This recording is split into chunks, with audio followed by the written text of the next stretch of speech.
गीता ज्ञान के द्वारा राम राज लाएंगे। बाबा आएंगे, बाबा आएंगे, आएंगे बाबा आएंगे, बाबा आएंगे, आएंगे। आज 19 अक्टूबर 2024 के साकार मधुर महावाक्य है। आज मीठे मीठे बाप दादा बोले, मीठे बच्चे सदा खुशी में रहो तो याद की यात्रा सहज हो जाएगी और याद से ही 21 जन्मों के लिए पुण्य आत्मा बनेंगे। बाबा ने कहा, मीठे बच्चे सदा खुशी में रहो तो याद की यात्रा सहज हो जाएगी, याद से ही 21 जन्मों के लिए पुण्य आत्मा बनेंगे। बाबा ने आज प्रश्न पूछा कि तुम्हारे सबसे अच्छे सर्वेंट व गुलाम कौन हैं? तो उत्तर में बाबा ने समझाया, नेचुरल कैलेमिटीज़ व साइंस की इन्वेंशन। जैसे सारे विश्व का कचरा साफ होता है, तो बाबा कहते ये तुम्हारे सबसे अच्छे सर्वेंट व गुलाम हैं जो सफाई में मददगार बनते हैं। सारी प्रकृति तुम्हारे अधिकार में रहती है।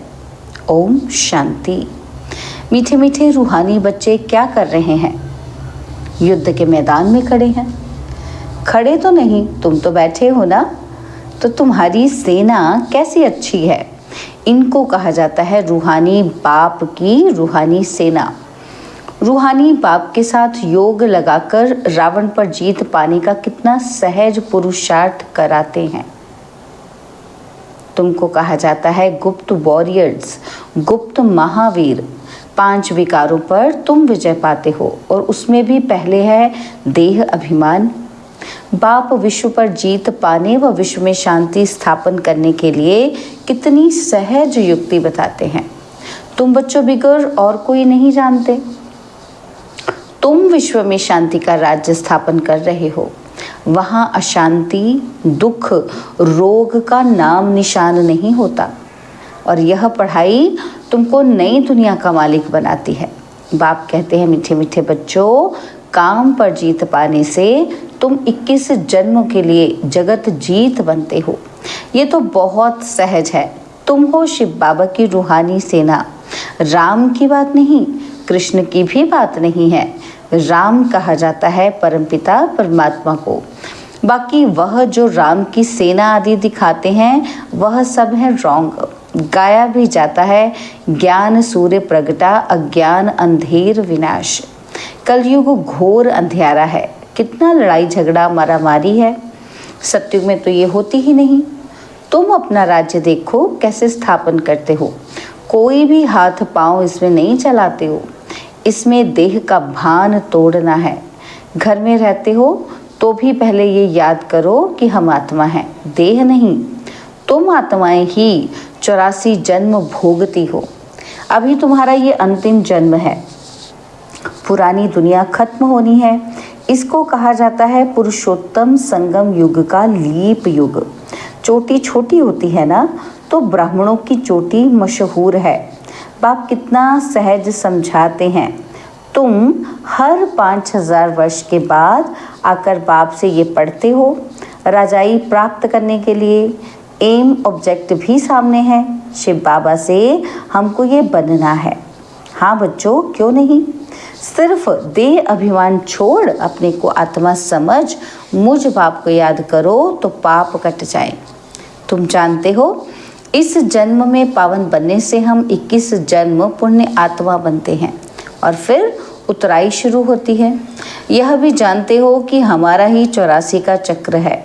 सारी दुनिया तो नहीं आएगी। 84 के चक्र वाले और इस धर्म वाले ही आएंगे। सत्युग और त्रेता बाप ही स्थापन करते हैं, जो अब कर रहे हैं। और फिर द्वापर कलयुग रावण की स्थापना है। रावण का चित्र भी है ना, ऊपर में गधे का शीश है। विकारी टट्टू बन जाते हैं। तुम समझते भी हो कि हम क्या थे। ये है ही पाप आत्माओं की दुनिया। पाप आत्माओं की दुनिया में करोड़ों आदमी हैं और पुण्य आत्माओं की दुनिया में होते हैं 9 लाख शुरू में। तुम अभी सारे विश्व के मालिक बनते हो।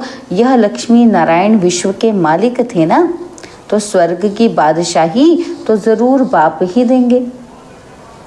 बाप कहते हैं मैं तुमको विश्व की बादशाही देने आया हूँ, अब पावन ज़रूर बनना पड़े, सो भी यह अंतिम जन्म मृत्यु लोक का पवित्र बनो। इस पुरानी दुनिया का विनाश सामने तैयार है। बॉम्ब्स आदि सब ऐसे तैयार कर रहे हैं जो वहाँ घर बैठे खलास कर देंगे।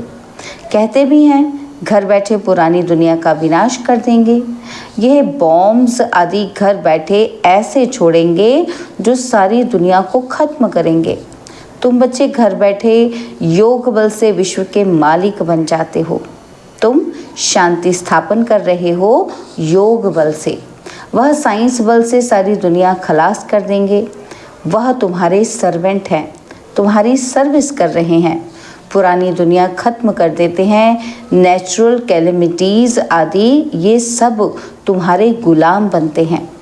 सारी प्रकृति तुम्हारी गुलाम बन जाती है। सिर्फ तुम बाप से योग लगाते हो तो तुम बच्चों के अंदर में बड़ी खुशी होनी चाहिए। ऐसे बिलवेड बाप को कितना याद करना चाहिए। यही भारत पूरा शिवालय था और सत्युग में संपूर्ण निर्विकारी, और यहाँ है विकारी। अभी तुमको स्मृति आई है। कौन सी स्मृति? कि बरोबर बाप ने हमें कहा है। क्या कहा? Hear no evil, see no evil. बाबा कहते गंदी बातें मत सुनो, मुख से बोलो भी नहीं। बाप समझाते हैं कि तुम कितने डर्टी बन गए हो। तुम्हारे पास तो अथाह धन था, तुम स्वर्ग के मालिक थे।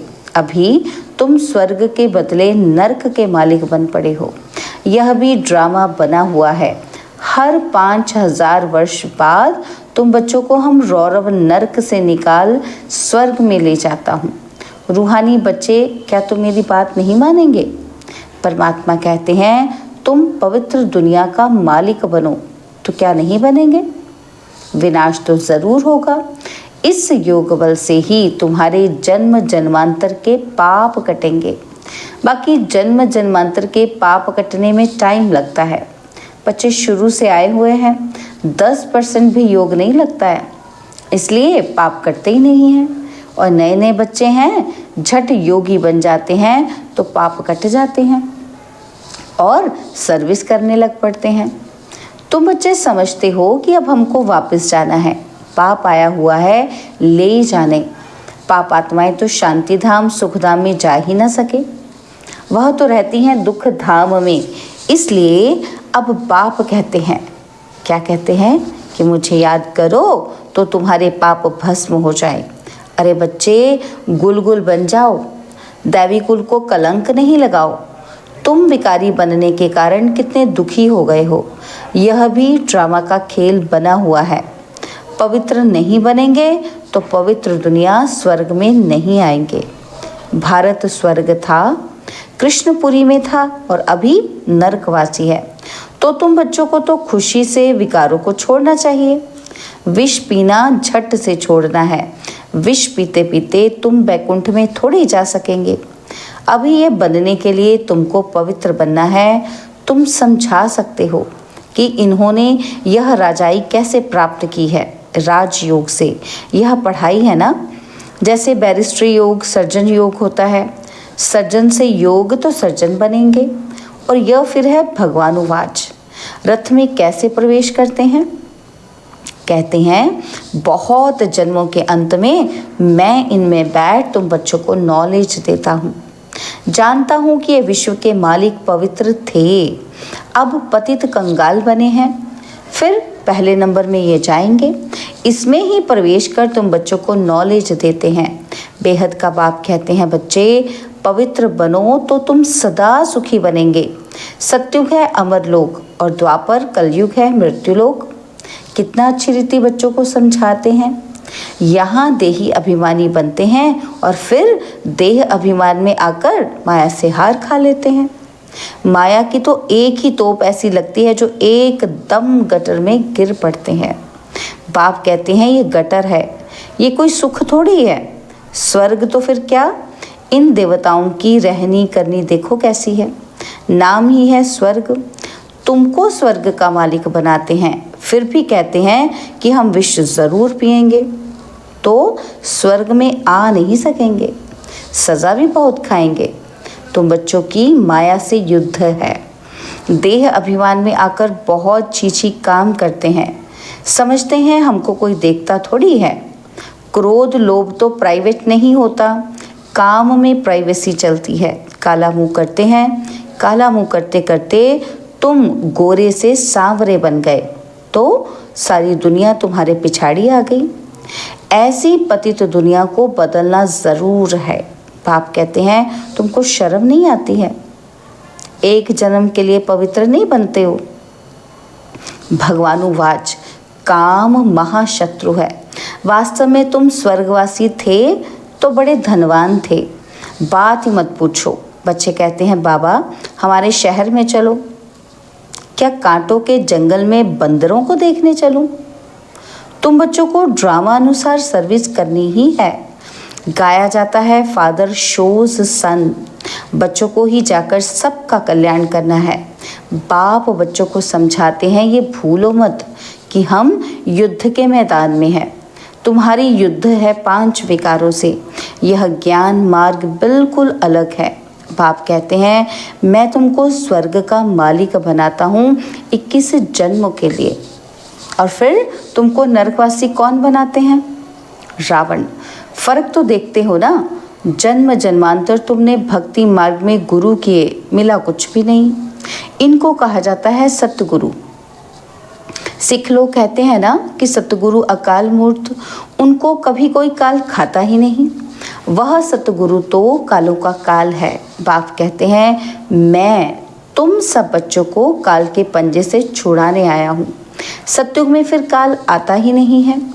उनको अमर लोक कहा जाता है। अभी तुम श्रीमत पर अमरलोक सतयुग के मालिक बन रहे हो। तुम्हारी लड़ाई देखो कैसी है। सारी दुनिया एक दो में लड़ती झगड़ती रहती है और तुम्हारी फिर है रावण 5 विकारों के साथ युद्ध।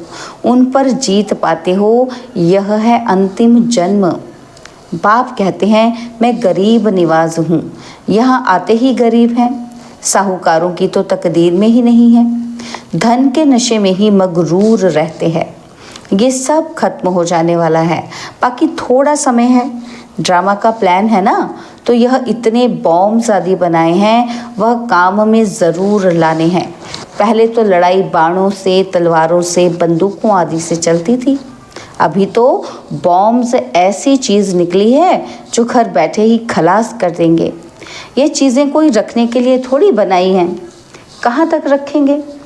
बाप आए हैं तो विनाश भी ज़रूर होना है। ड्रामा का चक्र फिरता रहता है, तुम्हारी राजाई ज़रूर स्थापन होनी है। यह लक्ष्मी नारायण कभी लड़ाई नहीं करते हैं। भल शास्त्रों में दिखाया है असुरों और देवताओं की लड़ाई हुई, परंतु वह सत्युग के, वह असुर कलयुग के। दोनों मिलेंगे कैसे जो लड़ाई होगी। अभी तुम समझते हो कि हम 5 विकारों से युद्ध कर रहे हैं। इन पर जीत पाकर संपूर्ण निर्विकारी दुनिया के मालिक बन जाएंगे। उठते बैठते बाप को याद करना है, दैवी गुण धारण करने हैं। यह बना बनाया ड्रामा है, कोई कोई के नसीब में है ही नहीं है। योग बल हो तब ही तो विकर्म विनाश हो। संपूर्ण बने तब तो संपूर्ण दुनिया में आ सके। बाप भी शंख ध्वनि करते रहते हैं। उन्होंने फिर भक्ति मार्ग में शंख व तुतारी आदि बैठ बनाई है। बाप तो इस मुख द्वारा समझाते हैं। यह पढ़ाई है राजयोग की, बहुत सहज पढ़ाई है। बाप को याद करो और राजाई को याद करो। बेहद के बाप को पहचानो और राजाई लो। इस दुनिया को भूल जाओ। तुम बेहद के सन्यासी हो।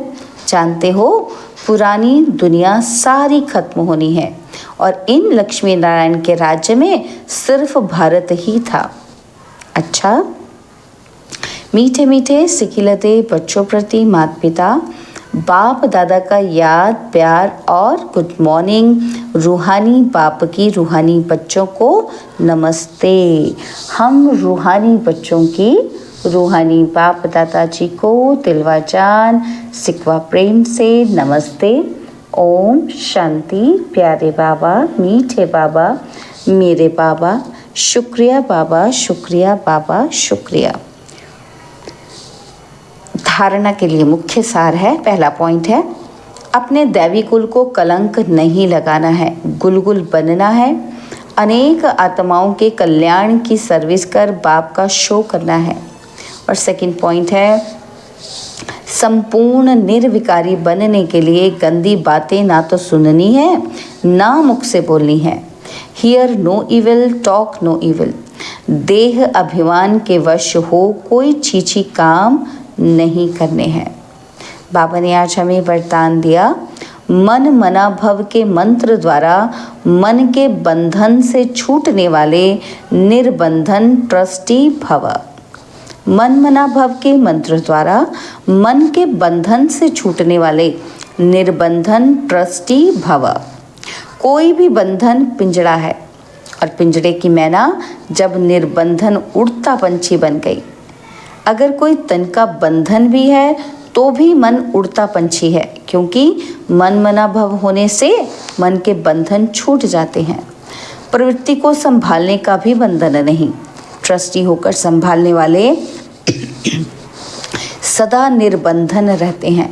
गृहस्थी माना बोझ, और बोझ वाला कभी उड़ ही नहीं सकता, लेकिन ट्रस्टी हैं तो निर्बंधन है और उड़ती कला से सेकंड में स्वीट होम पहुंच सकते हैं।